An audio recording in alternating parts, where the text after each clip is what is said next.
আসসালামু আলাইকুম। 2024 সালের এসএসসি পরীক্ষার্থীরা কেমন আছো সবাই? আশা করছি সকলে ভালো আছো। তোমাদের সকলকে স্বাগতম জানাচ্ছি নলেজ ফর বিডি নতুন একটি ভিডিওতে। তো তোমাদের ব্যবহারিক পরীক্ষা নিয়ে একটি দুঃসংবাদ রয়েছে, সেই পুরো আপডেটটা আমরা আজকের এই ভিডিওর মাধ্যমে সবকিছু ইনফরমেশন তোমাদেরকে আমরা দিয়ে দেবো। তো এখানে আমরা দেখতে পেলাম তোমরা কয়েকদিনই কিন্তু অনেকেই তোমরা প্রশ্ন করছো বা একটা বিষয় জানতে যাচ্ছ বা একটি বিষয় নিয়ে তোমরা অনেক কনফিউশন ফিল করতেছো। সেটা হচ্ছে তোমাদের ব্যবহারিক পরীক্ষা আসলে যে নাম্বারটা সেটা আসলে শিক্ষা বোর্ডে কি তোমাদের যে কলেজ থেকে আসলে কোনো প্রকার পরীক্ষা না নিয়ে সেখানে পাঠাবে, নাকি আসলে পরীক্ষার মাধ্যমে তোমাদেরকে যাচাই বাছাই করে অর্থাৎ ব্যবহারিক পরীক্ষার মাধ্যমে কি সেটা তোমাদেরকে ইনক্লুড করে শিক্ষা বোর্ডে পাঠাবে। তো এই পুরো বিষয়টি নিয়ে আমরা আজকে এই ভিডিওতে কথা বলবো। সম্পূর্ণ ভিডিওটি একটু দেখতে থাকো, তাহলে কিন্তু পুরো বিষয়টা তোমরা বুঝতে পারবে।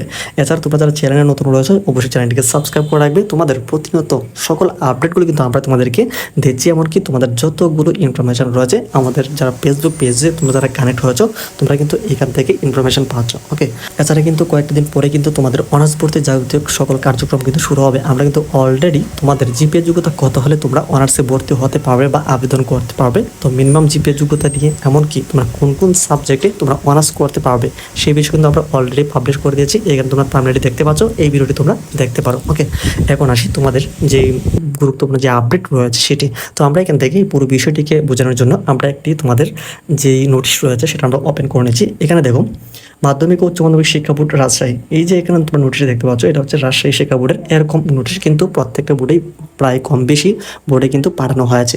যাই হোক, তোমরা একটু মিলে নেওয়ার চেষ্টা করো। এখানে দেখো বিষয় হচ্ছে 2024 সালের অনুষ্ঠিত এইচএসসি পরীক্ষায় অংশগ্রহণকৃত পরীক্ষার্থীদের আইসিটি বিষয়ের ব্যবহারিক পরীক্ষার নম্বর কম্পিউটার কেন্দ্র ও স্ক্রিপ্ট শাখায় প্রেরণ প্রসঙ্গে। তার বিস্তারিত অংশে আমরা একটু দেখি তো কি এখানে বলা হয়েছে।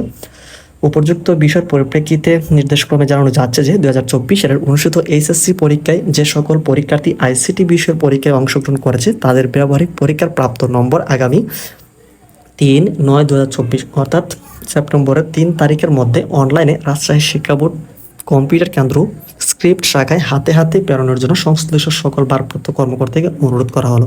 তো এখানে যে বিষয়টি বলা আছে, তোমরা যারা রাজশাহী শিক্ষা বোর্ডে রয়েছো তোমরা একটু আমাদেরকে কমেন্ট সেকশনে জানাও কে কোন বোর্ডে রয়েছে, অবশ্যই সেটা কমেন্ট সেকশনে জানিও কেমন। তো এখানে যে বিষয়টি আমরা দেখতে পেলাম তোমাদের যে এখানে একটি বিষয়ের কথা কিন্তু উল্লেখ করা হয়েছে, সেটা হচ্ছে আইসিটি। আর আইসিটি সাবজেক্ট হচ্ছে এখানে দেখা গেছে ব্যবহারিক কিন্তু নম্বর রয়েছে, সেই বিষয়টির নম্বরই কিন্তু পাঠানোর কথা এখানে বলা হয়েছে।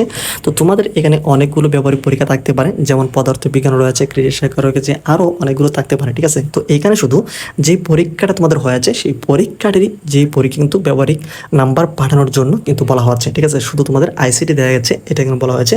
এছাড়া এই যে নম্বরটা এখানে কিন্তু উল্লেখ করা হয়নি আসলে তোমাদের পরীক্ষা হবে নাকি আসলে অটোমেটিক্যালি তোমাদের একটা গড় হিসাব করে শিক্ষা বোর্ডে শিক্ষার নাম্বারটা পাঠিয়ে দেবে। ঠিক আছে, তো এই জন্য তোমাদেরকে আমরা এখানে বলি তোমাদের যে দুঃসংবাদটা রয়েছে সেটা হচ্ছে তোমাদের যদি এখানে তোমাদের ব্যবহারিক পরীক্ষা যদি না নেয় সেই ক্ষেত্রে দেখা গেছে তোমাদেরকে অ্যাভারেজ একটা হিসাব করে কিন্তু তোমাদের 25-এর মধ্যে প্রায় 18, 19 বা 15 বা অনেকে 20 পেতে পারে সর্বোচ্চ, এভাবে কিন্তু একটা গড় হিসাব করে কিন্তু শিক্ষা বোর্ডে পাঠিয়ে দেবে। আর যদি তোমাদের ব্যবহারিক পরীক্ষাটা নেয় আর যদি তোমরা সেই পরীক্ষাতে অংশগ্রহণ করো দেখা গেছে তোমাদেরকে 24-25 কিন্তু তোমরা সকলে কিন্তু পেয়ে যাচ্ছ।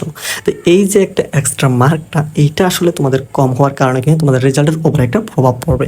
তো আমরা বলি কি তোমাদের যদি ব্যবহারিক পরীক্ষা অনুষ্ঠিত হয় তাহলে তোমাদের জন্য একটা প্লাস পয়েন্ট থাকতেছে এখানে।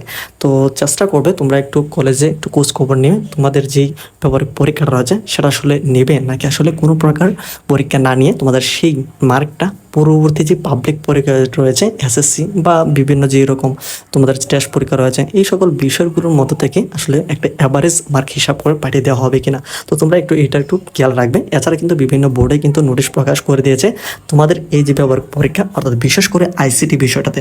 অন্যান্য বিষয় দেখা গেছে তোমাদের পরীক্ষা হয়নি, তো সেগুলো আসলে পরীক্ষা কীভাবে নেবে। তো পরীক্ষায় যেহেতু যে বিষয়গুলোর পরীক্ষা হয়নি সেই বিষয়গুলোর দেখা গেছে অ্যাভারেজ একটা হিসাব করে পরবর্তীর যেই তোমাদের রেজাল্ট রয়েছে অর্থাৎ এসএসসি বা তোমাদের যে এর আগের যে পরীক্ষাগুলো রয়েছে এই বিষয়গুলোতে একটা কাটছাট করে তোমাদের এই ব্যবহারিক নম্বরটা কিন্তু পাঠিয়ে দেওয়া হবে। তো এতটুকু শিওর থাকো তোমাদের যে পরীক্ষাটা হয়েছে সেই বিষয়ের পরীক্ষা অর্থাৎ ব্যবহারিক পরীক্ষাটা নেওয়ার একটা পসিবিলিটি রয়েছে। তারপর তোমরা শিওর হবে নেবে তোমাদের কলেজ থেকে তোমাদের শিক্ষকরা কী বলেছে আসলে সেটা কি পরীক্ষা নেবে নাকি আসলে কোনো প্রকার পরীক্ষা নেবে না। নিলে তো অবশ্যই তোমাদের জন্য এটা একটা ভালো এমনকি অনেক প্লাস পয়েন্ট তোমাদের জন্য।